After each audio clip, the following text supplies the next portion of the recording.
Welcome to Practically Pastoring, a podcast by pastors for pastors who want to share ideas, become better shepherds, and have a good time with friends. I am one of the hosts, Frank Gill, up in Milwaukee, Wisconsin.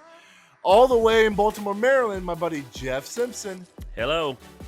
Down in Sumter, South Carolina, got Delmar Pete. 'Tis the season. And together, streaming live from the Jewel of Tampa Bay, Safety Harbor, Florida, we have Mormon number 1, Andrew Larson. Greetings. And, Hello. Mormon number 2, Timothy Miller. Wait, wouldn't they be elders? But see, here's the thing. We're not wearing short sleeve shirts. I'm just waiting for my mission.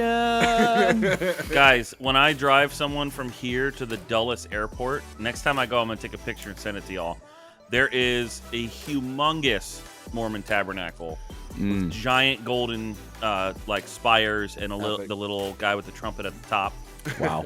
It's like, it almost looks like Disney World-esque when you're pulling up on it on the highway. I'll take a picture next time. It's creepy. Disney World. If you're just listening to this, the reason why I'm calling Andrew and Tim Mormons is it's not abnormal for Andrew to wear a tie, but what is happening? Nothing, you're good. Oh, But are you good? Someone just sent me a video from a service yesterday, and it autoplayed. Sorry. All right, Okay, cool. boomer. Cool. But Tim, who never wears a tie, We're lucky when Tim has a shirt on. That's true. that's true, That's true. That's is true. looking like so dapper right now. So Well, Andrew made fun of my attire last week, so I thought I would just kind of go overboard this week. Actually, And Tim, you look like a father who's about to chaperone his 13-year-old's middle school dance, and I love true. it. Daddy, I'd daughter, be date all night. over that. I My know oldest you is would. 11. Can I, Tim? Did you? So I saw that you guys on the Morning After Ministry podcast. Shout out to that. There was a tie tying lesson. Did you? Is that how you learned to tie a tie? That's exactly how I learned to tie a tie. What are we so going thank you with for that, here? Andrew. What kind of knot we got there? I have no idea. It's the only knot I've ever known how to tie. That looks like a half Windsor. That was not the knot that I tied. I know No, one you knot. gotta go. that's all You I gotta do. go full Windsor or double Windsor for it to stay straight, right? Half Windsor kind not of. with but not with a skinny tie. You can't go Okay. full. You can't go Gotcha. full Windsor with a skinny tie. do you guys? I know 4 of the 5 of us were youth pastors before we came to our current position. Have you guys been told either by your spouses or by people in your church? Who wasn't a youth pastor? I mean, you were a worship I was. pastor. I mean, I'm but offended. you were also a Wow. youth pastor. Okay. All of us came from fake pastor jobs into this new role. So Where only 2 of us are fake. Hey! Shout out to There it last is. week. all How right. did I miss that? So my question is Hey guys, I'm preaching this week. okay, great. Did any of you guys, either by your spouse or by someone in your church, encourage you to dress more like a pastor when you left your previous position? Does that make sense? Like, I was told, cargo shorts and t-shirts were a youth ministry staple. How did you transit? Like, what were the things you had to change? I was told that while I was still a youth pastor. So the first time I preached, I had holes in my jeans, and I stepped off the stage, and one of our elders grabbed me and said, "Tim, great sermon on the Holy Spirit. Next time, wear some pants without holes in them." My previous church, I went from the youth pastor to the associate pastor, and at that church, I moved offices into the main building. It was the whole thing, and I had an elder tell me that I needed to dress like I belonged there. Wow. Which is funny because he was the one that spearheaded the hiring of the new senior pastor, who wears shorts and a t-shirt every single day. But I had all whatever. these shirts that you can button up, but you didn't have to tuck in. They were made that way. And my pastor says, listen, you need to exegete your audience and button your put your shirt tails inside of your pants. So Those are nice. They're like flat on the bottom, right? Not with Yeah, they're really nice. But now I have to figure out how to get them to tuck Untuck in. it. So yeah. Yeah. Mm-hmm. I did. I mean, I rode the I'm the worship pastor thing as long as I could. So Free pass. yeah, you're artsy, so you can get away with that. Did you? I did. wear I the- used the- to. I the used to weird like to do. scarf that worship pastors. No, I wore? never did the scarf, but I did have the faux hawk. Did you do the and- wide neck, like the really wide neck The shirt? super I scoop tried, neck. but I'm too chunky for that, so I never did that. But it was never that wide. No, my neck is too wide. That's the problem. But I did do the Jeremy Camp T-shirt over the dress shirt for a while. Yeah, that was good. That was good. And then when I got into the Mars Hill music, I did the Dustin Kensrue vest Oh yes. over the dress shirt. I'm that okay was a with good good that. look. movement. Still a good look. Yeah. I like the vest over the dress shirt. I like ties. I'm a big fan. Oh, you can go tie. You can go tie Well, with yes, the vest. I'm Still saying if looks you're good. wearing, but a vest with no tie is weird to me. Are you but- cardigan right now? Because that looks good. I am wearing a cardigan. I like that. Pull It's over. it's a beautiful day in the neighborhood. No, but thanks for noticing. It was 62 degrees this morning, so I felt like wearing a cardigan in Florida. I love the pastors who can wear the blazer with the t-shirt, man. I love that. Like just House. a sports coat and with Bold. any t-shirt you want. Yeah, it's like house, but as a Yeah. pastor. He could just do it. Mhm. Yeah. Just for all of our listeners, there has been no sports talk up to now, so you're welcome. Well, hey, here's a question I have for you. I like to wear my Apple Watch, right? Well, last time I wore it in my sermon, it was on airplane mode. Mm-hmm. It was also on theater mode. Good. And it was on silence. And I'm preaching, and Siri still goes, I can't quite understand that. That happened to me 1 month ago. Exact same I thing. think- How do I you have not- fix that? Can you fix it? I haven't been wearing my Apple Watch for several months or for several weeks. And I think it's because we have another church that's been renting out our fellowship hall. And even when I would mute notifications from our security cameras on Sunday morning, I would my watch would be going off with security camera notifications throughout the entire sermon. And so I Like stopped. noises or just the haptics No, on your wrist? just the haptics, but still. But you can't not look. But you can't. I could either take off my watch. Well, do not It's disturb sermon. mode has been the trick for me. It didn't Well, work for you. You know, no, it didn't. And the other week, I'm in the middle of a sermon. I'm like, some of you really need to lean into your own sin before you look at others. And Siri goes, sorry, I can't understand that. And I was just like, see, Siri doesn't even know that. I just kind of had to play it into the Yeah, sermon. you 'cause, gotta go. like, got it. the mic that's totally a great picked it up. preaching. That's a great preaching technique. Little is. I tidbit. totally meant Like, to do that, then. There are some things you got to just ignore and push through, and then there's other things that you have to mention. Well, Or and if you're It was it's, like, so awkward. loud. Yeah. if you're in the Old Testament, if you're in Daniel or Jonah, if you say Syria or Assyria, Yes. Oh, Siri- you're done. yeah, Syria. Oh, so like I was preaching, and my phone was on the front row, and it just kept chiming in. And I was like, "What am I saying?" And the whole congregation got it before I did. Oh, that's Wow. funny. That's really funny. Hey, well, in today's episode, we're going to talk about politics. So it's not sports; it's something worse. Keep it light. You know. Yeah. But I mean, I think it's gonna be a good conversation because we're gonna talk about like the day we're recording this is the Monday before the election, and so we'll be hopefully by Day tomorrow before night. the apocalypse. So if you are listening to this would be Apocalypse -1 yes. in the order of dating and wherever you are in your future.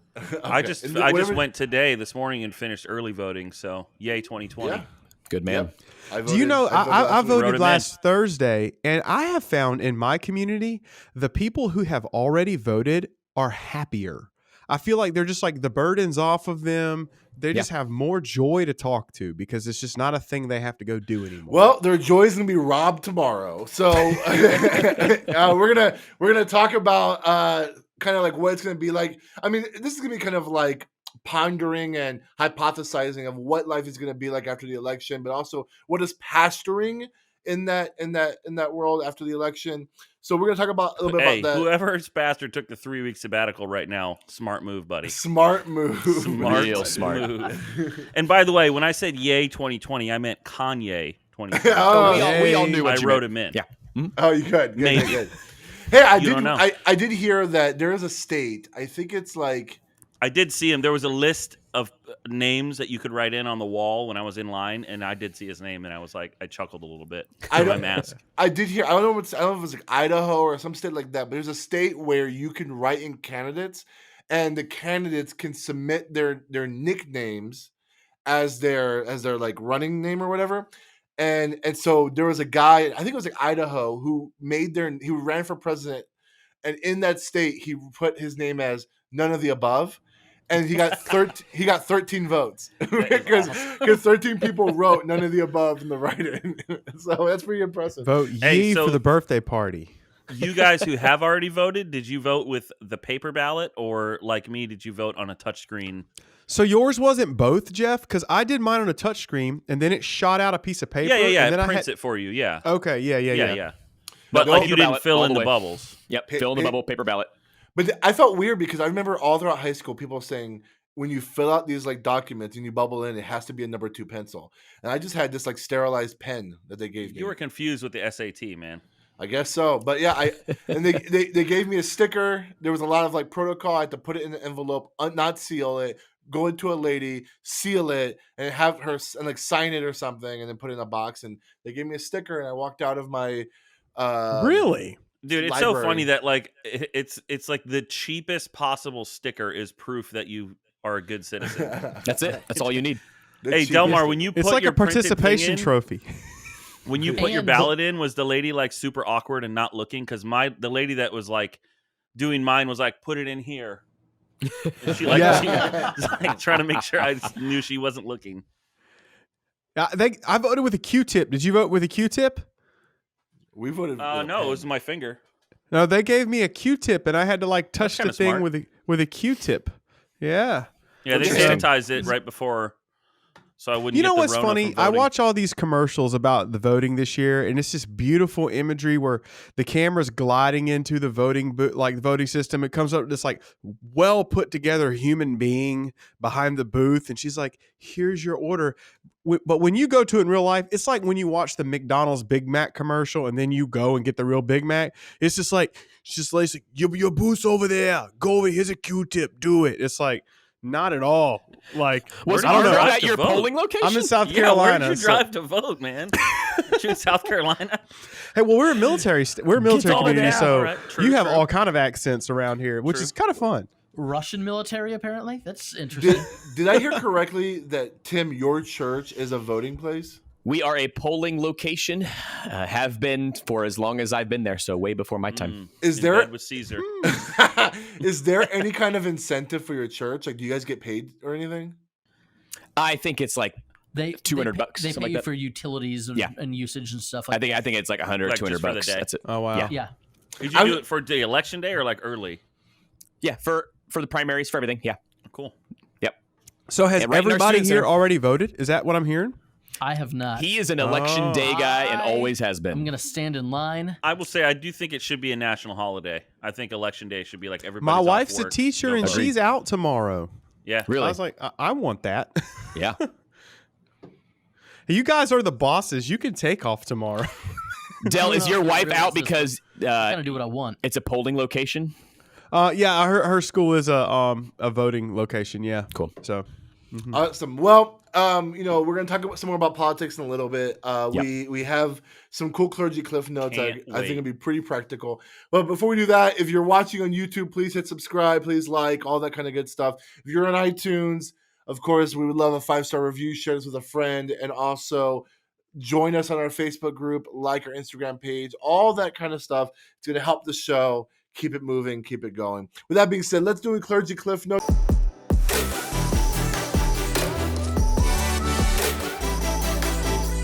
Cliff Notes. Clergy Cliff Notes. Here's what we've been reading about this week. Ba-da-ba-da-ba-da-ba-da. From the internet, because we don't get real newspapers. Hey, there we go. Delmar, start us That was pretty good. from your, I feel like this is a fake website, churchtechtoday.com. Totally fake. Tell us no, about, Delmar, is it your website? it's probably some kid in college who just like said, "I'm going to start a Facebook thing for our No, webpage for my it's the final guy who thesis." it's the guy that pastors a church of 75 people, but wants a side hustle. It's like, Yeah. I'm going to try to get other churches to buy what I'm doing, kind of Church thing. Tech Today. Church- Hey, Yeah. diversify Hey, that portfolio, Good, guys. good for him. he's fine. getting paid tons of money in ad revenue. I'm looking at this website. There are a ton of ads here. So, Yes, sir. anyways, go ahead. Tell me about this Okay. The site. Yeah, What's so happening? today's clergy cliff note. We have not yet talked about our first and second time guests, like how we greet them, how we follow up from them. And I do think there's probably an entire main discussion we can have about first impressions or whatever you call it at your church. But today, I really just wanted to talk about that second time guest, aka how do you follow up with that person who's come the first time? Because everybody knows getting the walk through your door is great, but that second time through your door is is where the community really starts. So I'm just going to read you the ones that they give here. And then I would love to see if you think some of this is overkill, if it's underkill, or maybe you have some creative ways that you do it that are just blowing 18-year-old church tech guy today out of the water. So I'll just read them. And some of these, like I said, you probably already do them, but this is really just primer for the fire. First thing is send a text. You could text them like the following day or later on in that day. Email, obviously. Handwritten notes, which are kind of coming back with the way everything's just a text and an email these days. You make that personal phone call. You can send a gift. Or you could find out where their middle school child goes to school, stand in the drive-through line, and wave. That was kidding. not No, one don't of the do options. I'm just kidding. No, but those are like the top 5. And I think those are like the low hanging fruit ones, which to me, I'll just go ahead and let you know, like sending a gift, like that's interesting. Our church pre-COVID, our pastor, every Sunday they baked cookies, and if a new person came to church, our deacons would take a bag of warm chocolate chip cookies to the people's house. So when I hear send a gift, that can sound kind of like consumeristic, but like in some ways it actually can be really personal. So that's something. And honestly, sometimes people have tried to kill that, and our pastor's like, no, in a church our size, that really matters. Having those fresh baked cookies is like, we're here for you. But I would love to hear some of the things that you do when it comes to your first times. I'm glad that we are talking about this because this is Get an my area. mug, Tim. What? It's behind you. The Your mug what? that you drank your coffee out of this morning. Sure, I'll get it for you. Here. Oh, almost lost. Like I said, This is our first time visitor gift. That's Andrew's first Zoom time in visitor on that. gift. Can we? We can't. We have to get up. We're so far away. Oh, Gotcha. hey. What if we cut to the other cam? Then we Oh, might. look at that. Oh, Yeah. that's fancy. It's a nice mug. If It's I a really visit nice your mug. church online, can I get one? Yeah. What are you doing for first timers online? We've said like since March, hey, if you're visiting online, send us an email. We'll mail you a mug because we have like. I'm sending an email on Sunday. I'm totally. Yeah, buddy. Me too. Let's get Andrew's email and put it in the show notes. Hey guys, for real though, again, all honesty, this is an area where I genuinely struggle. Like I am just not great at first time follow up. The only thing we do right now is we have them fill out a connection card or an online digital connection card, and then I will typically just make a phone call and touch base with them, and then I'll take some notes. And from there, I feel like I dropped the ball. So I'm glad that we're having this discussion because we actually brought it up at our elders meeting last week. This is an area where we as a church want to grow. We want to get better. So I am all ears today, boys. All right. I mean, I'm trying to think about what my church does because, like, this is the kind of weird thing about a multi-state church. It's like there's kind of layers in terms of who's in charge of what. But here's what I do know is I had to write a letter earlier this year that's going to be kind of like whenever a new person fills a Connect card and says this is their first time, that letter gets it's duplicated on a bunch of stationery, and that letter gets mailed out to that person. It's a form letter. Yeah. It's kind of like so like whenever someone comes in, says they're new, that letter is going to be mailed out to them. My assistant will do that or whatever. But this is something that's really cool, and I think this is kind of like low hanging fruit for possibly for a lot of people. So we once a month, every first Sunday of the month, we have this thing called First Steps. And so for 20 minutes after the service, any new people who maybe have been around for a couple of weeks, or this is the first Sunday, we take them to the cafe area and we have like a 20-minute little presentation giving an overview of who we are as a church. We have a short video talking about the history of our church. And then like it's literally like Q&A time. And it's all about helping people clearly plug into our church. This is the first step to be able to find your next step here at our church. And so like I was actually able to do it yesterday. So I was a campus pastor, we had our children's director, and we had our worship pastor there. And we kind of just we talked to them, we answered questions, and it was cool because they were able to answer kind of all their tough, hard questions because they're from a different denomination, they don't know what it's like here and all that kind of stuff. And I think that was kind of helpful because it gave them a clear pathway of what does community look like, what does serving look like, and what does like maturity in Christ at the church looks like. I don't know. Like when I look at this list, I think about the gift thing, and I mean I say this: anybody who came to that first steps got a free Epicos mug. So like there was a gift there, I guess. But like I almost wonder if like is this overkill? You know what I'm saying? Like sending a So text, an email, a letter. I mean, I think it's cool for personalization, but I wonder if it's also kind of a little bit out of touch for like millennials and Gen Zers. If like this is something we even want, as you know what I'm saying? Go ahead. So yeah, I think you're I like where you're going because I think you need. This is me speaking, and this is me speaking in in my context. I'm in the South, which is known for like Waffle House conversations. So we're pretty social people. But I think if I'm getting all this, I'm now worried that they have my information. Sure. You know, Yeah. because it's like wow.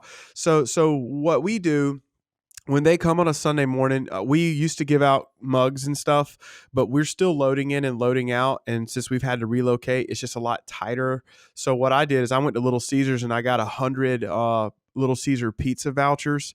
So because I'm thinking, what does a young parent want? Man, they want lunch for their kid that day and not have to worry about it. So we give them an envelope says welcome. Inside of it, it's got a free Little Caesars pizza and some information about the church. And then if they, when they come, we are coming up with a system now. So the following week, they're going to get a letter in the mail, which I think is a little less intimidating because it's like they're not harassing my phone and blowing me up. It's actually a more of a passive way, but it's also more intimate because it's your handwriting. And then the last thing we do is I do hand off their information to our database system. So that way, when we do fall retreats, I mean, not fall retreat, but fall festivals and things that are for the community, that we can make sure we directly are sending them the mailers. It's not like a spam, but it's like, here's some community things you may be interested in. So that's kind of our 3-tier reach system. But yeah. I think I mean, this whole conversation is assuming that they fill out a Connect card and give you information. And that's been a big part of it for us is like, and I think Pro Church Tools, Brady Shearer, I know a while back had an article some research, I think, about Connect cards that are too long and too many questions. Mhm. And the percentage of people that will tend to not fill it out tends to decrease as the number of things increase on the card. Yeah, so we've tried Brady to Shear, if you're listening, we really want to have you on the Yeah, show to we have really that would love to. conversation. We would love to. So for us, we've tried some of that. We have digital Connect card now, and we had physical one before that. So I have a lady in my church who is really, really just like this is her gift is hospitality, and I found out she was already texting new people. Like she would just go up to them in the lobby and like make friends with them and get their number and text them.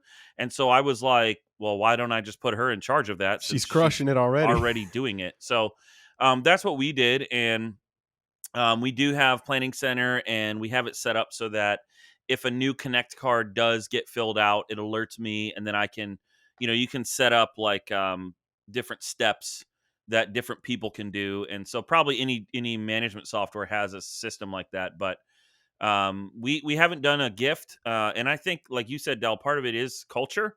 It took me a while to learn that, like South Baltimore, people are very friendly after a period of time. At first, it feels standoffish to me because I did grow up in the South. But there is almost like, I guess it's like a Northeast aggressive kind of thing where people are a little bit like, hey, don't invade my space. So it takes people 2 or 3 weeks to come back in a row before they're even filling out a Connect card for us. So it's something we're really trying to figure out. And for us, this whole conversation, we've tried to flip a little bit on its head because we've moved in the direction of missional communities being the front door of the church as opposed to Sunday morning. So we don't assume that somebody's first time visiting with us is on a Sunday morning. It's more likely that their first time visiting and interacting with our church community is on a Wednesday night or a Thursday night, depending on where they live. So we have two missional communities that are geographically based. One is in my house, and one is in another little town not too far from here. So those are the first front door for us, and then from there, if they come on a Sunday, then there's like a different path. If somebody just shows up on a Sunday, then we try to direct them into one of the MCs and vice versa if they show up at an MC first. Have you guys been to any churches that are just kind of killing it with first impressions? I took my team to a church last year, and I must have gotten, I don't know, 8 touch points in about 4 weeks, which it didn't feel like overkill. And then I reached out to the guys over there, and they use Breeze church management software, and they said it's fully automated, even the postcards. And I had no idea that they were all fully automated, but it was really cool. I'm looking that up. I think if you're gonna do a gift, it can't suck. The church that I grew up in was like, hey, visitors, we want you to fill out this card, and if you fill out the card, you can keep that pen. It's like, ooh. Oh, wow. But so like the mugs that I was just showing, it's not in the bottom 60% in the price point of, I don't remember who I used to order our mugs, but literally every time like we hand someone one, they're like, oh wow, yeah, this is a really nice mug. And it's like, yeah, it is. Because if it's a crappy gift, it's like, hey, here's a goodie bag full of pens and a brochure. That's going to get thrown away. So you want something that someone will want to hang on to no matter what. One church gave me a really nice moleskin. That's nice. That was the district That's super church. hipster.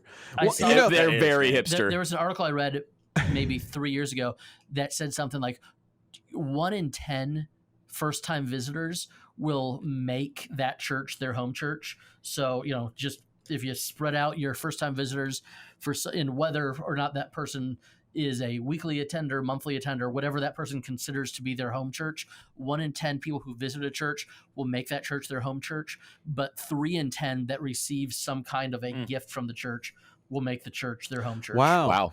So when I was thinking through this, I thought about, it's like a Venn diagram. There's 3 different things you're trying to steward at the same time when you're doing these follow-ups.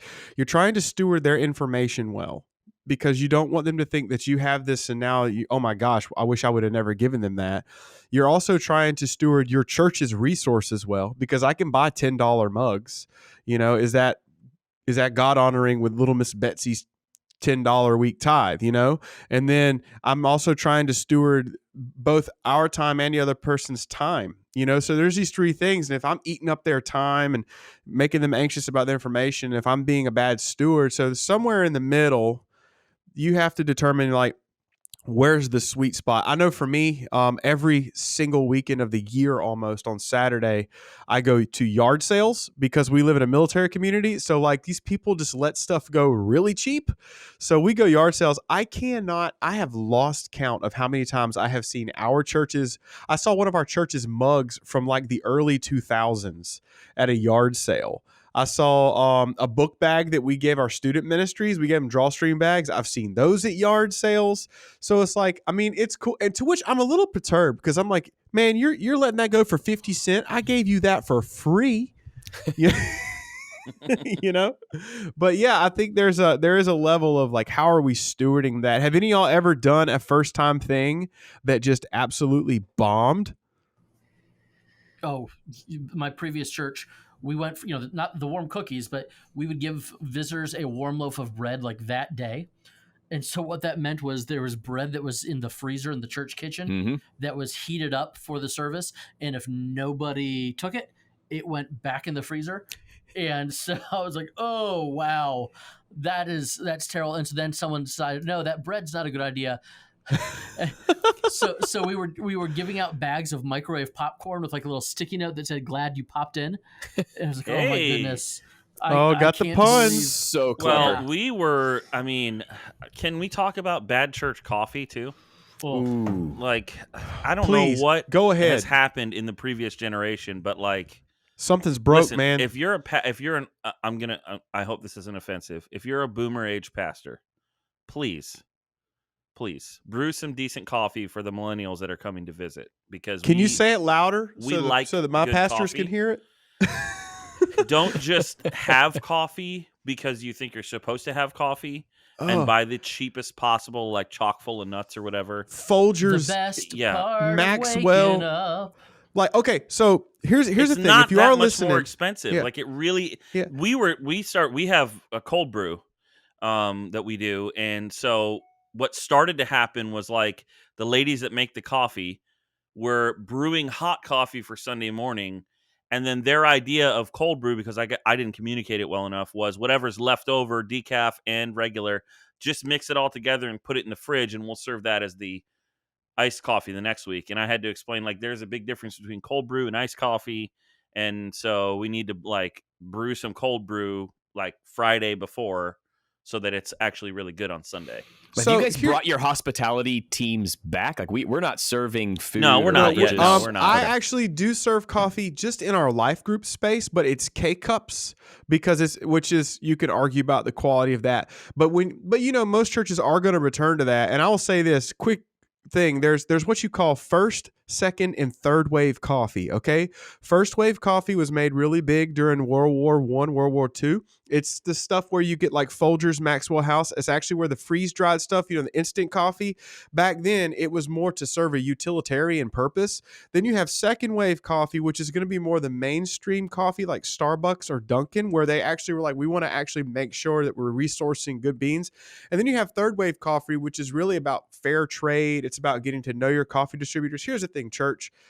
At least go second wave on your coffee. Like our church, I will say this, ma'am. The other day, I went and got coffee out of our church and I drank it. And I tried to be polite, but I went up to our hospitality girl. I said, I can run my father's diesel truck off of this stuff. Like, Hey, but some people like that. Like, I know. There's some old guys in my church that are like, man, I want it Taster's to choice. be So okay, if bitter this is a and so battle you dark. have to fight, this is a way that I was able to get around it in our church setting for a little while. We have a partnership with a ministry in Haiti, which does really good local trade. I was like, how about this? Why don't we put up a little sign that says every cup you get helps support Haiti? We give it away for free, but that what it did, it kind of convinced them on the missional side to invest a little bit more in their coffee because they're actually supporting a ministry. And it took our coffee from like a 3 to at least a 6, which is a big deal in coffee world. Yeah, that's So good. if you're having a hard time fighting that battle, marry it to your mission and your ministry, and you could probably up your coffee game a little bit. And also, speaking of first time, tying it back to first time guests, doing something like that, I think taps into that millennial Gen Z thing about I want to Purpose. be connected to a cause. My parents' church was an Assemblies of God church in Spring Hill in Florida. Their church they call it the Global Cafe, I think, and they do different roasts from different areas of the world. And whichever roast you buy, the money will go to support that missionary that they have in that region. My church is super lucky. When I got here, I found out one of my elders' daughters is a local coffee roaster. Oh man. And I was like, why are we not buying coffee from her? And we do now. And it is 100% better than what we were buying before. She roasts. I helped her move the roaster when she moved her coffee shop a couple of years ago. So, if you can find a partnership locally and have locally roasted stuff, I would do that. I never thought on this Clergy Cliff note we would have such an informative time about coffee. And It's important, man. as a person who's Very not important. I don't drink that much coffee, so this is really interesting. We started hey, doing pour overs a couple months ago. Your youth pastor is killing our it. youth guys Dude, that's cool. has been A a barista for barista? forever, and so we've got a local coffee house that's they roast their own beans and they partner with a farm in Costa Rica. So it's a ethically that's sourced cool. coffee That's really thing. cool. They're right on Main Street, which is a block away from us, and so we do. The problem is when you're doing pour overs, it's like so scientific. So it's 18-to-1 coffee to water ratio. And so a 12-ounce bag can get you like 20 cups of coffee, Yeah. which makes it expensive. You're like, Very yeah. expensive. It's like, wow. So basically, we're paying $1 per cup that we're serving. But hey, it looked good in the But I was Instagram saying, but- photos, and but it it tasted It even did better. look great. Yeah, I I was saw that saying, Instagram photo. It It looks looked great. great on the IG, and it's the coffee house. We've got a better relationship with the coffee people down the street than we did this time 3 months ago, and like you said, it's connecting the people that really care about good coffee. I think that's what we're really getting at. It really is about tapping into the desire people have to get, they want to know that even the thing they drink is bigger than themselves in church. And when you say, listen, we're actually buying this coffee so someone can hear about Jesus in Haiti, like that really matters for me if I'm going there. Even if I don't like coffee, I'm like, wow, they're so intentional about everything. That says a lot about to your average person. This church isn't just there to nickel and dime and have me on a roll. They want to use my nickels and dimes to get people the gospel. Well, and I don't remember where I heard this, but I know that I heard somebody say that in terms of first time guests, like first impressions, if you can give them like a pleasant surprise, that's a good like oh huh, I didn't know that. That's a good thing. So I mean, just an idea that we have actually talked about in the past with the connection we have with the coffee roaster is that first time guest kind of. We've talked about doing the mug and then possibly getting some kind of little like coupon percentage off of like a bag of coffee at that coffee shop. And we have a little sign that says like today's coffee was roasted by Vent Coffee Roasters in Baltimore. Here's the address. You should go check it out. That's cool. Here's a fun idea. And we're gonna transition to the next Clergy Cliff Note is, I know you guys come from the land of church potlucks, and up here that's not as common. But one thing we used to do this like fall kickoff event where we would have like we own these like giant grills to cook burgers and hot dogs in, and I've been encouraging them for years. It's like, hey, it takes a lot of volunteers to cook a bunch of burgers and dogs for hundreds of people. Let's bring in a bunch of food trucks and like just say, hey, the food trucks will be here. People can buy their lunch and whatever, and we can have community and support local businesses.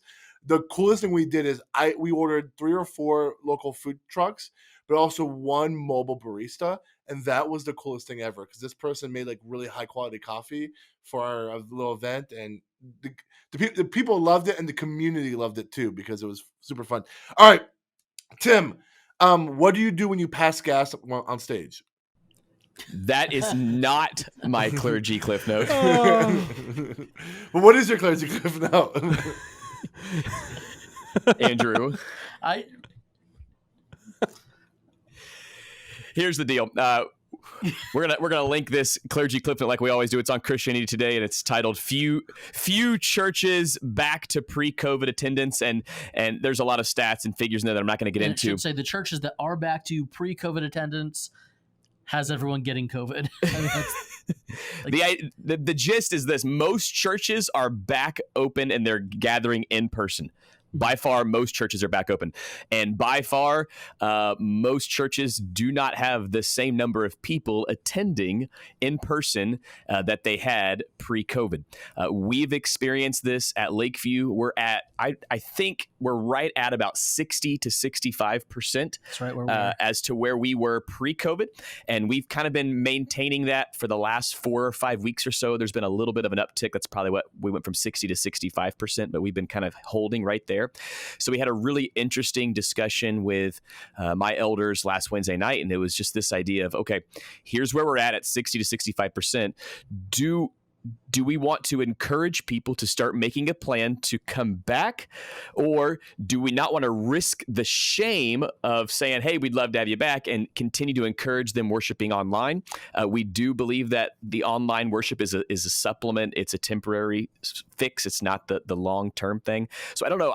I was kind of wondering, where are you guys at with, now that you're back open, what has attendance been like? Are you experiencing the same kind of things that we're going through? Our attendance is right in the pocket where you are at both of our campuses. At the campus that I'm at, sometimes we'll spike a little bit more, but that's actually in the DNA of anyone who goes and plants a church. A lot of times those people take more risks in general because they're willing to go out there to begin with. But as far as initiating the conversation, I just get a sense, at least in our community, that it's critical we start having that now pastorally. The next 3 weeks, you guys would even think I'm a real pastor because I'm preaching for 3 weeks in a row here at our church. Wow. Our pastor, after the election, our pastor's taking a 3-week sabbatical. But then what after 3 weeks? Yeah. Yeah. Then I'll go back to writing. But yeah, our pastor's taking a 3-week, because we just finished a massive building campaign. So we're preaching and we're going through Hebrews 10. Hey, you broke ground too, right? That's pretty cool. Yes, sir. Really cool. We finally put some shovels in some dirt. That's nice, man. It was awesome. So yes, we're pretty jazzed up about that. And where I kind of sat was, We're going to be on the heels of this election. It's probably going to be contested. Everyone's going to be here. What do people need to hear in times of trial? It's the same thing they've always needed to hear, and that's the gospel. And that's like the gospel is the encouragement for today, and it's what sustains us until tomorrow, you know? So we decided to drop in on Hebrews chapter 10, because if you know, Hebrews more or less was probably a sermon, the whole book. And at 10 is where it kind of crescendos, you know, and, you know, it rolls into 11, but it crescendos on the gospel. So we decided to drop into there. And also, many of you know, it's in Hebrews 10 where it talks about not forsaking gathering together, which is really coming out of a heart that's connected with God, wants to be connected with others. So we're having to step square into the middle of that cow pie on our first week. Preaching, and the way we've approached it is, this is not a guilt and shame, because it's some people aren't coming back because they never were of us. That's why they went out from us. But some people aren't coming back because they legit have fear and they're trying to work that out. And the last thing they need from us as pastors is to berate them. So we're just using that passage to say, listen, here's where we're at. You need to know, when are you coming back? And if you don't know yet, that's the conversation you need to have. You know, go ahead and have the conversation. Hey, when COVID hits this number, we're going to come back. Or at this time, if this thing happens, if our schools come back, we will come back. But you need to, we're encouraging our people who aren't back, at least have the conversation that leads to a journey back to church. And to me, that's a way to do it in a way that doesn't seem like we're just guilting. Because, you know, there's lots of pastors who are like, you thought you were a Christian until you got a little fear in your soul and then you're just going to go to hell. And it's like, no. So I think for me, it is really just, I'm engaging people to engage each other about when to come back. And I do think there is a sense of like, listen, if you're unwilling to have that conversation about when to come back, then we have to get to some spiritual stuff that maybe you're dealing with or avoiding. No, that's good, Dill. I ran into a young couple at a restaurant who has not been back to church, and I ran into them last week, and they were very surprised to see me.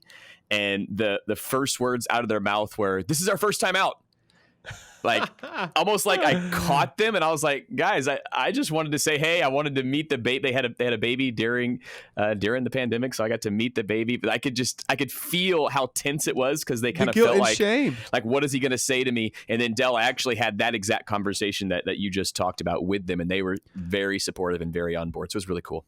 A lot of our people want that. I had a lady call me a couple weeks ago. She talked to me 30 minutes. The only thing she wanted to tell me was, Delmar, I want you to know every Sunday I get my family, we still get dressed up and we sit in front of the TV and worship. When you're praying, our eyes are closed. When we're singing, our hands are raised. And I think it's exactly what you were just saying, man.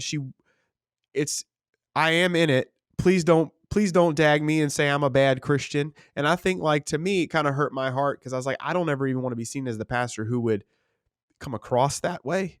But I think some of that is some of their own hurt pouring out. Well, and I think church is something that they have some control over, whether or not, you know, we're not out beating people with rods like somebody might have done post-Reformation if they're not showing up in church on time. Ouch! I'm just saying, Stab. It's church history. It happened, but you know, people. I know of someone that she's back at work and is miserable. Like, she didn't think she should have to physically go back to work, and her work required her to. And you know, there's so many things that were virtual 7 months ago that aren't virtual now. And church is something that they can still choose on their terms when they're ready to go back, when they haven't been able, you know. That's a good point. They weren't able to choose what was the best option for their student. And maybe they were. Like, for us, my kids were home for 8 weeks and it was awful. And we weren't trying to keep the kids home because, like, we were at Disney twice a week during that time, but it was just our family. We could make it work for them to be home, and someone had to be the one to be at home. And so we were at home. But so there are families that, you know, the kid doing virtual learning. Well, how do you do virtual learning with a 7-year-old? We don't really have a choice over that. And the boss man says you got to come back to work. Well, fine. But church is something that I still get a say, and my opinion still factors into it. And so I think just having the grace to be like, hey, do you know, we're not really counting numbers this year anyway. We're not publishing those and sending them to our elders. I don't know if that's what you guys know, but our rules are like, here's the giving every week. Here's the numbers. Like it, and in post March, we just have not published any attendance numbers for anybody because they're just awful anyway. We have been publishing attendance numbers. We've been trying to gauge those who are watching live and those who are attending live. Mm-hmm. So we don't count the views past the service time. So that's how we've been doing attendance numbers. And I've heard from several people, and again, we're in Florida, so that's a little bit weird. And talking about attendance, because that's kind of the thing of this past Sunday, yesterday, was the first Sunday of November, and we had 3 different families of our snowbirds that were back. And that's something that you guys probably don't deal with a whole lot, but it was like wait, there's snowbirds coming back. And like the people that we didn't get to say goodbye to in the spring because they were still here, and they usually make a big deal of saying goodbye when they go back up north for the winter. Mm-hmm. So for them coming back, that's been a unique attendance thing. A lot of snowbirds, it's like Easter. After Easter, they kind of depart, right? So Yeah, so it's November 1st to May 1st is a lot of hours that we get. But just realizing that there's no broad stroke that you can paint anybody in. And sure, if you're eating in a restaurant, if you're going to work every day, if you're going to a ball game or whatever it may be, well, then maybe it's time to start having that conversation. But I don't know. I think. Well, Andrew, you still have elders at home, yeah, right? I have 2 elders that have not been to church since March. Both live with people that are immunocompromised. Yeah. And how do you, that's a different kind of conversation though, with the people who have a health thing. I have one of our girls who's on staff here. Her main job at our campus is to get us into the school. She's got 2 kids who have a terminal sickness that has to do with their respiratory tract. They went to the doctors and they said, if your daughters get COVID, they're going to die. Now, whether they are or not, it doesn't matter. The doctors have said that. So I'm not going to tell my staff member to risk this, so there is this is where being really leaning on the pastor in your calling is so important, because some people aren't coming because they found out they like sleeping till noon on Sunday. And then some people aren't coming because they really want their kids to see tomorrow. And that requires a lot of conversations and a lot of empathy. It's a really sensitive topic. We were having this discussion as an elder board, and one of my elders texted me and said, can we change the topic? My wife can hear this in the other room and she will probably be offended. It's like, that's how sensitive this topic is. So we kind of just shifted gears mid-conversation. Yeah, and I think one of the other pastoral issues in terms of church unity, which is 100% tied to our witness in the community. I mean, the way the way that the world is going to believe is that they're going to see our love for one another. And so one of the things that you have to manage, and this has come up a number of times, is you're going to have to pastor people who are more comfortable coming, and their assumptions about people who are not comfortable coming, and you're not at liberty to share the real reason, but you have to pastor the person who is saying, well, they're not coming because they're lazy. You in your head, no, they're not coming because they have an immunocompromised family member.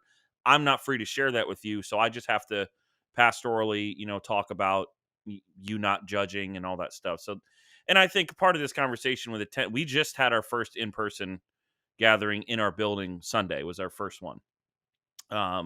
Went well. We had, obviously numbers are lower, but some of it depends on what your county is doing. So, I don't know if you have a capacity limit or what, but we do. And it's like a 75% capacity also with masking and distancing. So for us, that means y'all got a hard limiter on y'all. Who's checking that? Do you have do the marshals come around, or how does that, what I'm saying? I guess for me, it wouldn't matter who was checking it. I mean, that's just submission to the governing authority for us. Render unto Caesar. Yeah. I think it's so funny how different places in America think different. Because around here, people's like, how close can I get to the line? Yeah. Yeah. So yeah, for us, it's about 32 chairs, and, households sit together. We have chairs, thankfully, not pews. So we have them actually all spread out in the room. And we did do a lot of work to get our live stream decent. And so I was really happy with that yesterday, and happy with, I had 2 young adults who are kind of like, one is very connected to the church and one is her friend who's kind of connected, and they really ran everything and they did a great job. So that was really helpful. But yeah, I mean, our numbers are not what they were, but if I total up the people that I know are watching online and the people that showed up yesterday, it's roughly everybody.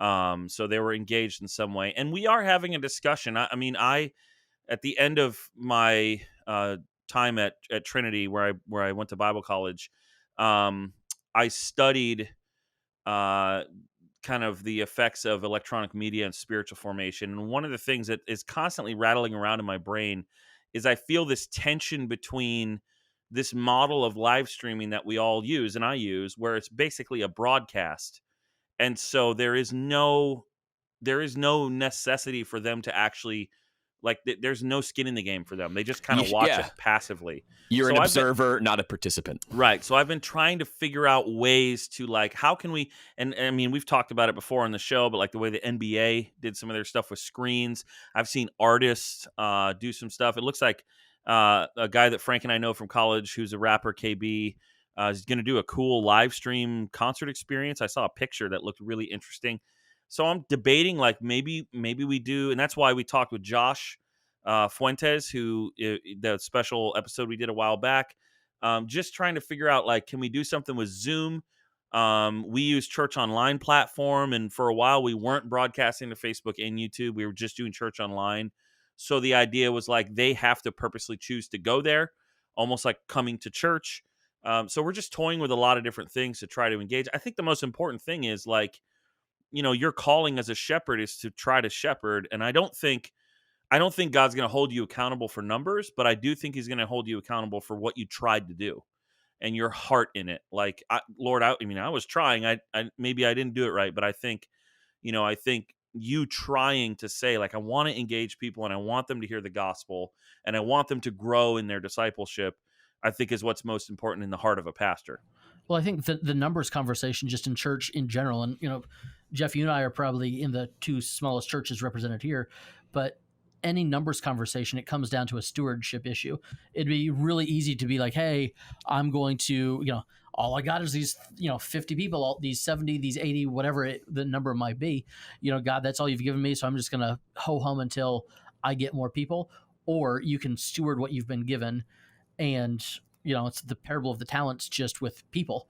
So, God, what can I do with these people that I can't do elsewhere? The conversation about coffee, Tim and I we were that was before lunch, after lunch, we were saying isn't it great that we're small enough that we get to do stuff? When you're a little church, you get to do stuff that you can't afford to do if you've got 700 people there every Sunday morning.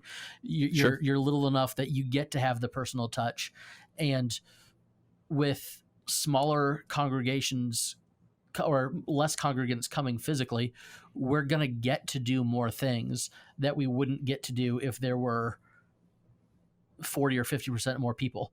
And I think leaning into that, saying, all right, God, what is it that you have equipped us to do in this season that we haven't been able to do in other seasons, that we can do to really make a difference in the here and now? And I would say, I do think it is, like, pastoral malpractice for you to just not care.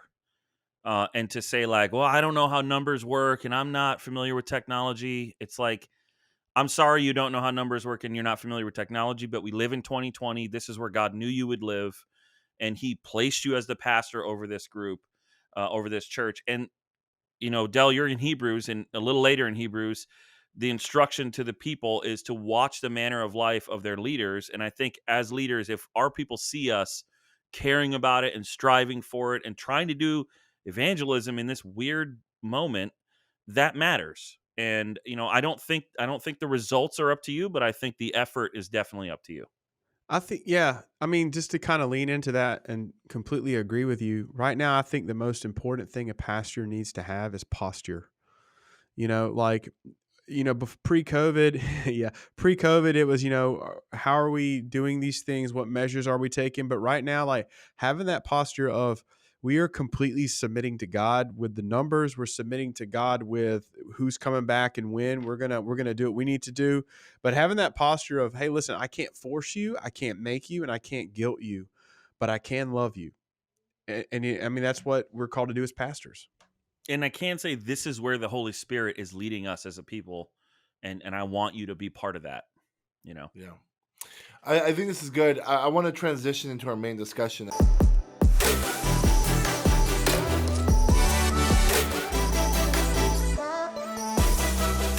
discussion. I think what you guys just said actually segues very well. We are in probably the most hotly contested election of our, I think I could say this, of our lives for the five of us here. I think being a pastor in this season is really, really unique because you not only are dealing with people from both sides. I would actually argue there's actually a third arena here. There's people who are far left, far right, who are very passionate about that, and then there's people who are just kind of observing us as pastors and observing others and like saying like, what do I need to do right now? Like, what should I be doing?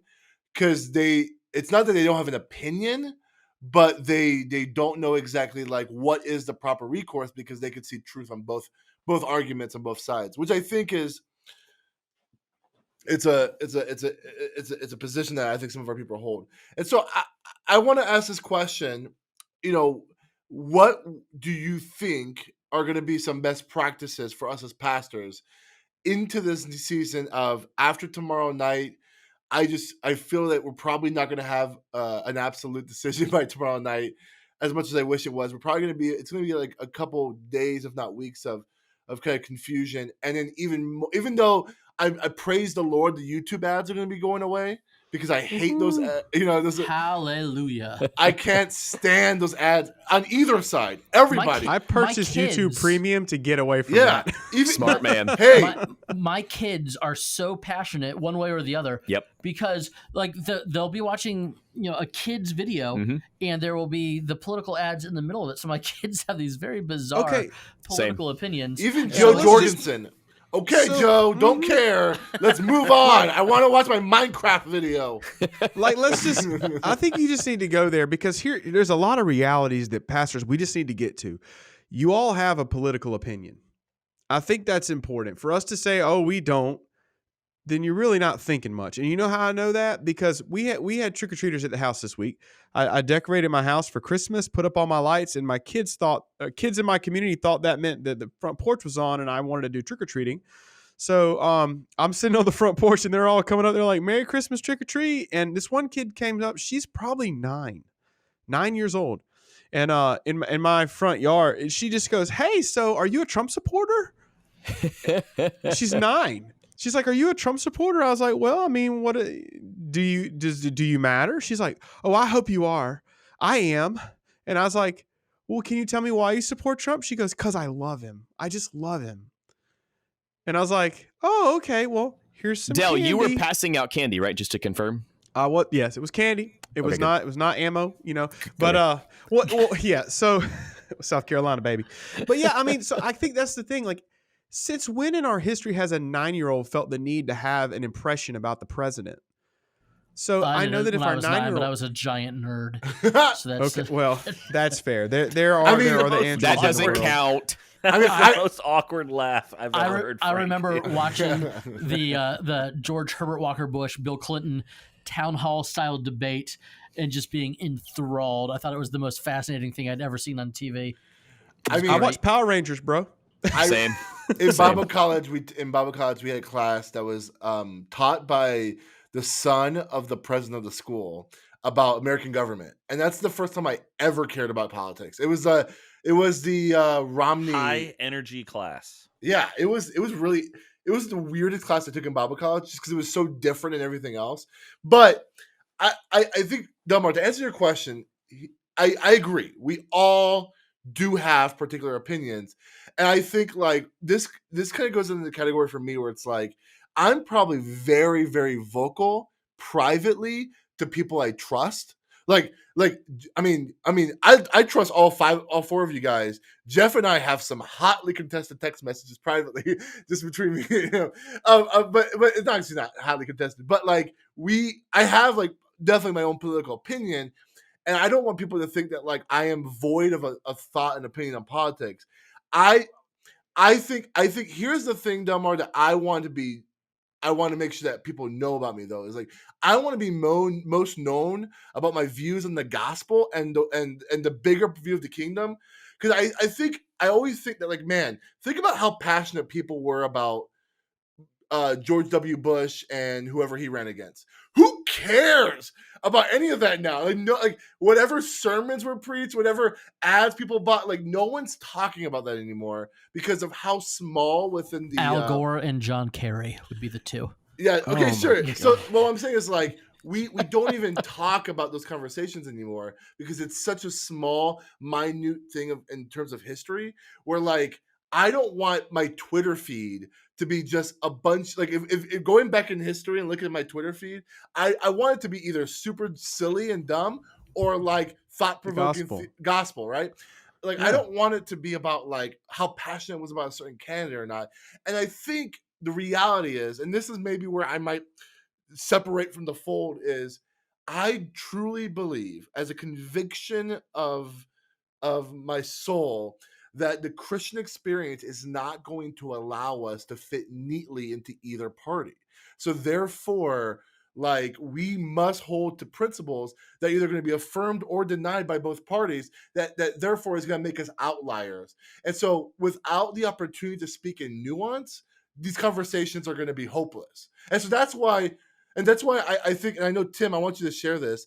Tim, someone asked you about sharing your political views on behind the pulpit, and my thought was like, if I were you in that situation, I would be like, it wouldn't end well because no matter what happens, even if I could be nuanced, it wouldn't work in that setting. The only time political conversations can actually be beneficial is in like me and Jeff's text messages back and forth. It's in these one-on-one conversations where we can be as nuanced and understand our background, where an Instagram post, a tweet is just not valuable. And I think for me, and Tim, I want you to show what you said. But for me, it's like, I think if I had my druthers and was able to kind of form a series after this election, it would be on the necessity of bringing back nuance into our life and being able to realize that Make America nuanced again. make America nuance again, and just not make it so, because like the media, the world, social media, all that stuff desires us to be as polar as possible because polarization gets votes and polarization gets views, and that's the weapons of the world, and I don't want to fall Yep. into that. Anyways, Tim, I want you to share what you said, because I think this is like an Yeah. example of the tension that we're all feeling right now. For me, it's not that I don't want to be known for my passionate political views, but I do want to know how to pastor people well who have passionate political views. And I think our churches are full of people with passionate political views.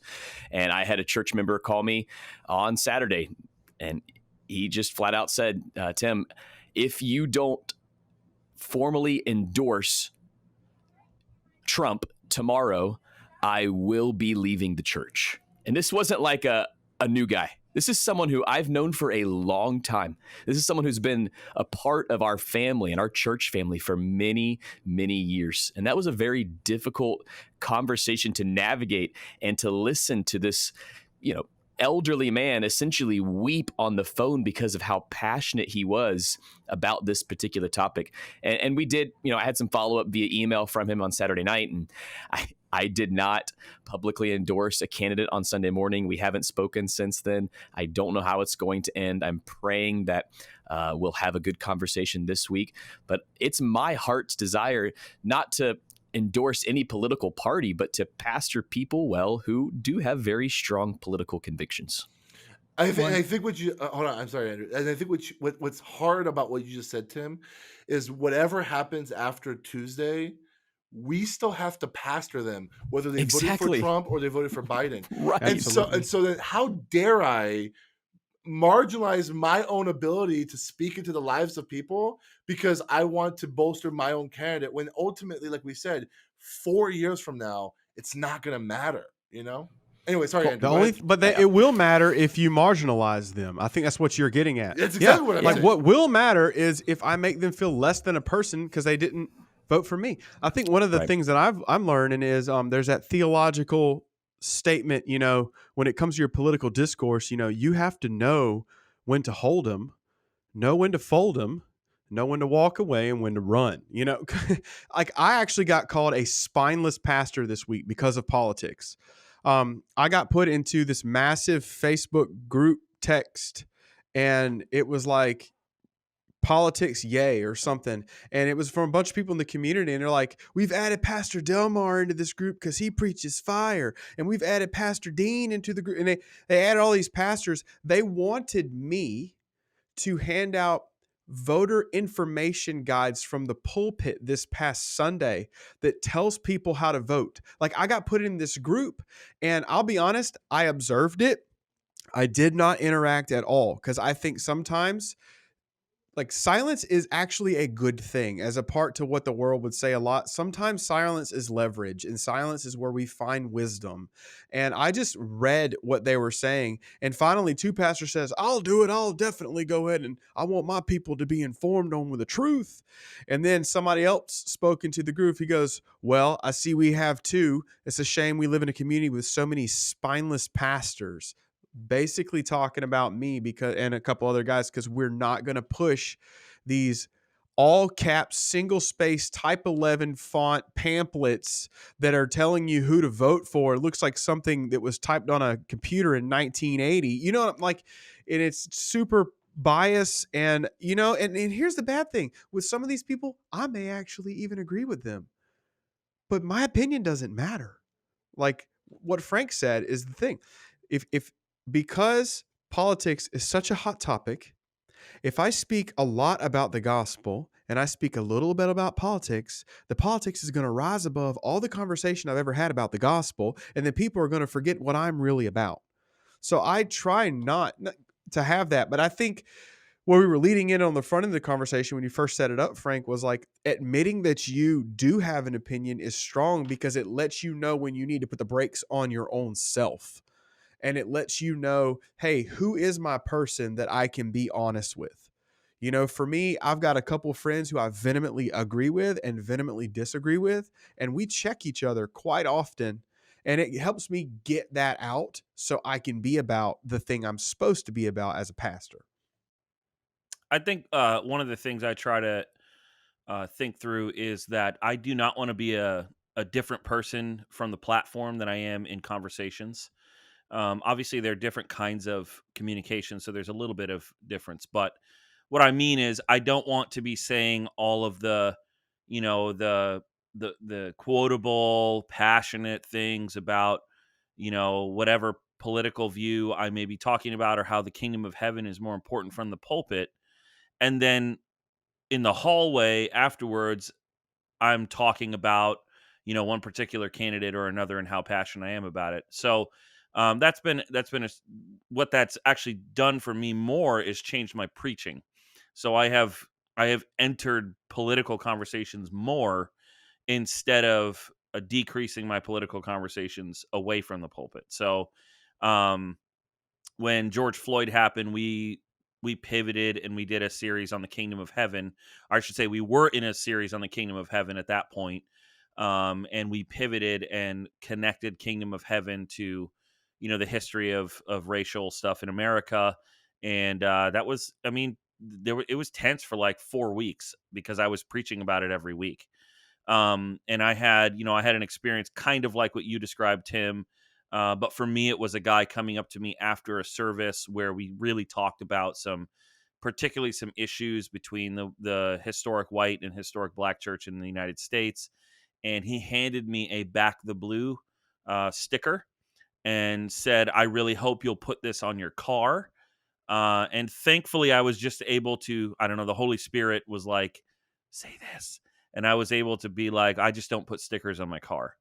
But then I actually, and I walked away from it to talk to someone else. And then I actually went back over and said, it is true that I don't put stickers on my car, but particularly in this environment, that is a political statement. I do support the police, and first responders, but I don't have to have a sticker on my car to prove it. And so I think part of it for me has just, and we had our first Sunday meeting in the building, and my sermon was basically just some pastoral words on the election. And all I did was, we've been saying, it's called the memorial acclamation at the end of our service, the mystery of faith in some traditions. Christ has died, Christ is risen, Christ will come again. That's kind of been our benediction. Everybody says that together. And that was basically the structure of the message yesterday. Because Christ has died, this is what it means in terms of the election. Because he is risen, this is what it means. And because he's coming again, this is what it means. And so for me, I have just found that kind of just facing it head on, in whatever natural way it happens, either from the pulpit or in conversations or in text messages or whatever, has just, it's worked. It's worked okay. But having said that, this is the first time I've been a senior pastor during an election. So Yep. we'll see. So Go ahead, Andrew. I want to hear what you say. I had two really transformative experiences throughout my life. Just the way that you think about, or the way that I think about the outcomes of elections, and how, as a Christian, we should respond to politics in general. I don't think I've said this on this podcast, but I started college as a political science major. My college roommate is a undersecretary to a cabinet level position. My childhood best friend used my college roommate as a reference to get a job within the White House several years ago. And so, like, the story about me driving in the president's motorcade just a few months ago comes from those types of relationships. Yep. So I've got opinions, and if I wanted to have a little bit of clout in that arena, had God not moved me towards ministry, that's probably where I would have been. That said, the same election, 1992, the Clinton and George Herbert Walker Bush election, I remember my mom. So, and I'm not a pastor's kid, but my dad's in Christian education, so a different type of ministry. Basically, he was a professor at a Christian college, and my mom was on the phone with one of her best friends, who is a pastor's wife, the day after the election. And I remember the two of those women talking and saying, I just don't understand how Bush lost. Everybody that I know voted for Bush. I don't understand. And as a 10-year-old, the little light bulb went off in my head saying, wait a second, if everybody that our family knows is voting this way and this way lost, that should be an issue for us as a family that we don't know in other people. Mm-hmm. Then when I was a sophomore in college, I was working at Denny's because I'm classy. And Denny's in Florida, we passed the No Smoking in Any Restaurants Act that same year. And so I had a couple of customers that would come in till 2 or 3 in the morning, and they would sit and smoke and order a cup of coffee and tip generously because I wouldn't charge them for that coffee. And then when they could not smoke in the restaurant, we were outside one night at 2 or 3 in the morning because they were smoking. I was not, because I'm a Christian. Of course. And they saw my car as the only other car in the parking lot. They didn't know that it was my car. And I had some very somewhat offensive political statements on my car, all of my very political bumper stickers. And basically them not knowing that I'm sitting out there with them, they pointed to my car and was like, look at this a-hole. Who would put that on And their it's car? you? Yeah, and it was my car. And they had no idea. And I just had the thought of, and that was the year that God had really started to push me towards ministry. And I had this thought of, I'm not going to be able to lead anybody to Jesus if they hate me based on what's on my car, or if they hate me by what's on my t-shirt. I'm not going to be able to lead anybody to Jesus if they hate me before they get to know me. Wow. So, Del, what you were saying is, yes, as pastors, we can have political opinions, and we can support the candidates that we want to support, and hopefully we have theologically reasoned political opinions. But as disciples of Jesus, we are not called to just push one political agenda. We are called to go into all the world, the left world, the right world, and make disciples. Right. And so to be all things to all people, you cannot be the pastor that is pounding one political platform. So true. What is there anything I guess I want to ask 2 questions. What are your concerns after the election? And then the second question is, what are your prayers going to be like this week? For your, and I want you to be specific, like for your congregation, like what are your prayers going to be like? But first thing is like, what are your concerns if Trump wins? What are your concerns if Biden wins? What are your concerns? I don't know. My main concern is that it takes a long time and is unclear. I mean, I think the best case scenario for the country is that there's a landslide one way or the other. You said that's the best way. I think that's best case scenario in I terms of like I've actively prayed that. I've prayed for reducing that. like rioting in the streets and stuff. Is Yeah. like there's, and I heard man, I forget who it was just yesterday. It was a TED talk about the importance of the concession speech in American politics. And I was really struck by that, you know, that's the moment when that political candidate demobilizes their entire base. And I thought that was a really good thing. And, you know, and frankly, I don't know what to think about a concession speech in this current climate. So my biggest fear is that it's unclear and it's murky and there's legal action. And then, you know, we've already seen violence in the streets in different regards on both sides. We've seen bigotry on both sides. So I think that will just ramp things up. And so, I mean, honestly, my prayer for my people is I'm praying that they would just stay off social media for a week. Amen, Yeah. bro. Wow. Amen. My You know, prayer is God the make internet them one. breaks. If the internet broke, that would be God's common grace, baby. It really would be. No, Andrew, you're right. Absolutely right. I That- said that my prayer. prayer is Father, make them one. Just unity. Mhm. Hey, we've cast our vote. Here's how it went, one way or the other.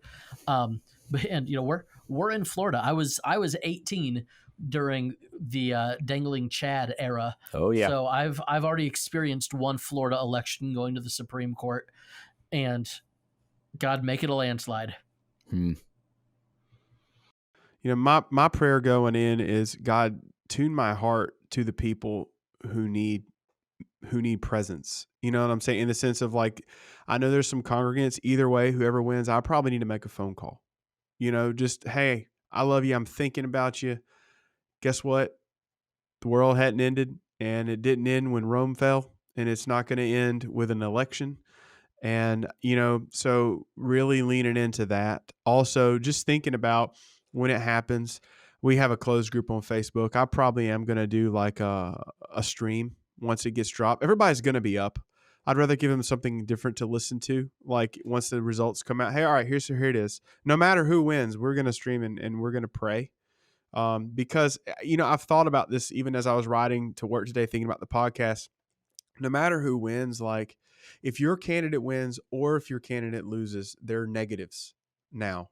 You know what I'm saying? There are negatives. So it really, what kind of payoff do you get? You know, so it's kind of what Frank was saying earlier. My prayer is being, God, remind them of their kingdom. That's been my prayer. Even yesterday, before the service started, in between the songs, we had like a 5-minute kind of devotional on, honestly, guys, like, listen, politics has never really solved the core issue of anything man has ever had. I mean, look how many times we've tried to pass policy to shut down sins. It doesn't work because the only cure is Jesus. So that's been my prayer, is that our people would just remember their real kingdom. Yeah, my prayer has continued to be, as we've been studying the book of Acts as a church for the last 29 weeks now. 3,000 years. And for Andrew, that's a very long time. As just that we would not lose sight of the gospel. We've studied how Paul would routinely go back to these churches and essentially re-gospel them, because we are so quick to lose focus and take our eyes off of what matters most. So it's my continued prayer is that the gospel would remain the top priority for us as a church. Yesterday, I did the benediction for our one of our campuses, and one thing I've been trying to do better in is tying. We talked about this last week in the show. Is like making the service one cohesive thing where it's kind of, we don't fall out of it because of an announcement or anything. And so the final song after the sermon was "In Christ Alone," and I was just reading those lyrics, and I'm just like, I said this on stage, and I said, I said, church, my prayer is that this isn't just some hollow song that we're singing on Sunday morning, that we truly believe that in Christ alone, our hope is found. And it's not in something or someone other than Jesus. And I said that as plain as I can. I said, if our hope is in anything else, we're going to get disappointed. If our hope is in whoever wins on Tuesday, we're going to get disappointed. Like, our hope can only be found in Christ. And I mean, like, jokingly, kind of like what Jeff said, like, I hope Spectrum just breaks on Tuesday and people just get off the internet and like no one can like just use their Facebook. But realistically, I mean, I mean, Andrew, I resonate with that. I want to pray that prayer that our people can be one. I pray that with all the fear-mongering ads going away, that there can be some form of civility back. And I just pray, I actually do pray this, and this is less to do with my church and more to do with maybe the people listening to this show and other pastors, is that we can do the work as pastors, not to reinforce one position or enrage another position, but say, now we have the hard work of bringing our people back together. Okay, the bold concerts and 10,000 people without masks, to the rioting in the streets, to whatever the situations are, like, hopefully that's done. And now we could say, what are we going to do as a people to bring not just both sides, but everybody together and say, this is the gospel that we stand on and believe in. And it's going to supersede this election. It's going to supersede this presidency. It's going to supersede America. So what are we going to do today, tomorrow, and the day after that, when it comes to the way we pastor our people? Man, it's in an eschatological sense, I am unbothered by this. Like, I have no problem. Like, I have no anxiety in an eschatological sense. In a present, like, my people right now leaving, coming to our church, there's real anxiety. You know what I'm saying? And so yeah. So I mean, I'm praying for the people who are listening to this. I'm praying for everyone in this Zoom You know, one call. thing But it's going to be interesting. has just been reminded to me over and over again is, like, right now, what is the work of the Holy Spirit? It is to bring unity in his people. And I think, like, it's a constant reminder, like, because what you just said, Frank, like, right now, the job is this: our people have to come back together, you know? And, but here's the good thing. We serve a God who specializes in that, you know? So, like, lean into that, because if not, you're just going to lean into the anxiety. That's good. Well, hey, I actually am very encouraged by our political conversation today. That was really good. I'm so offended. I have to talk to you after. Okay. I want to close this out on this light, fluffy question of the week.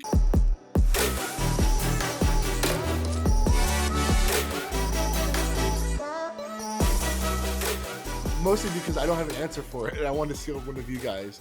What are you getting your wife for Christmas? Another year of living in happy submission in my household. Wow.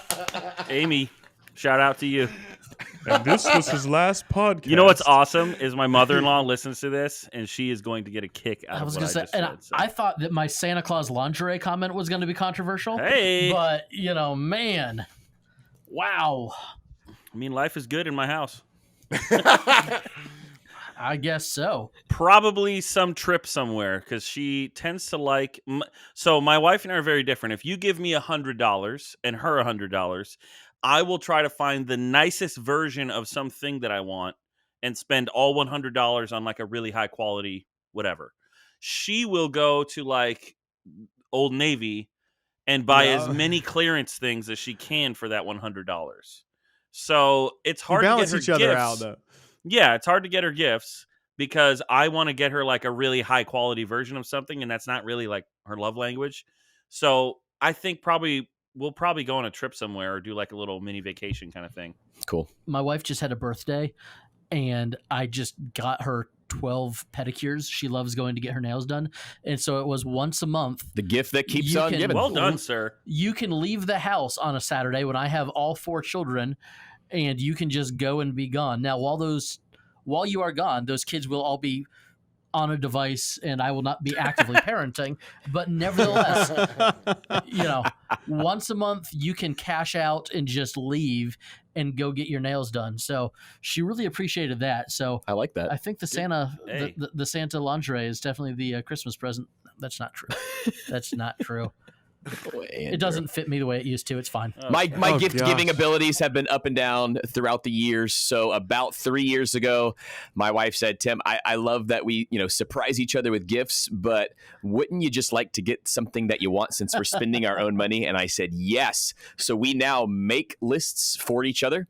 I give her That's my good. list. She gives me her list, and we buy things off those lists. And we will typically say something like, a board game. We don't say which board game. So that way there is some element of surprise in there. But for the most part, we are giving each other things that we actually want. So our money is not wasted.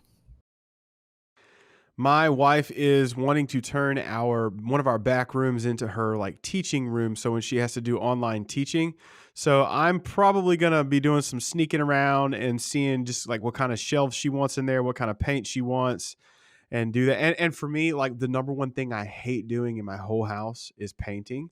And her I'm with you, man. number one, I would pay somebody to paint. Yes. But her number one love language is random acts of kindness. So if I get in there and paint, she knows how much I hate it. So I hope that will translate into a thoughtful Christmas.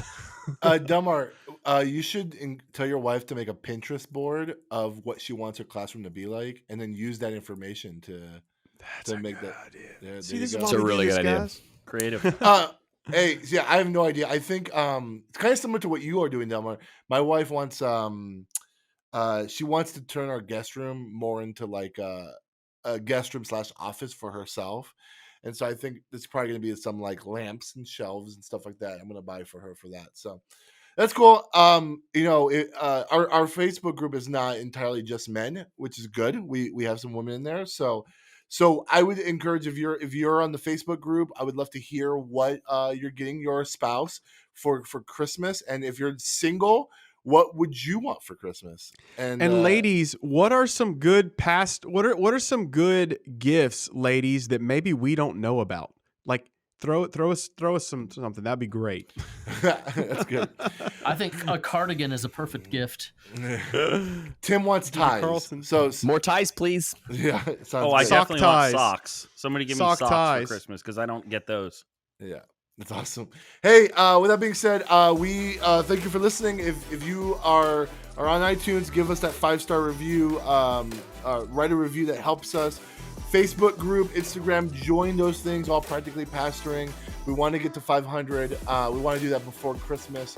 And if you are on YouTube, do all the things like, subscribe, Click the comment, bell. ring that, smash Comment. that bell, do all that kind of stuff. Share it with a friend. We appreciate it. But with that being said, I'm Frank Gill. I'm Jeff Simpson. I'm Delmar Pete. I'm Andrew Larson. And I'm Timothy Miller. And this is Practically Pastoring. See you next time.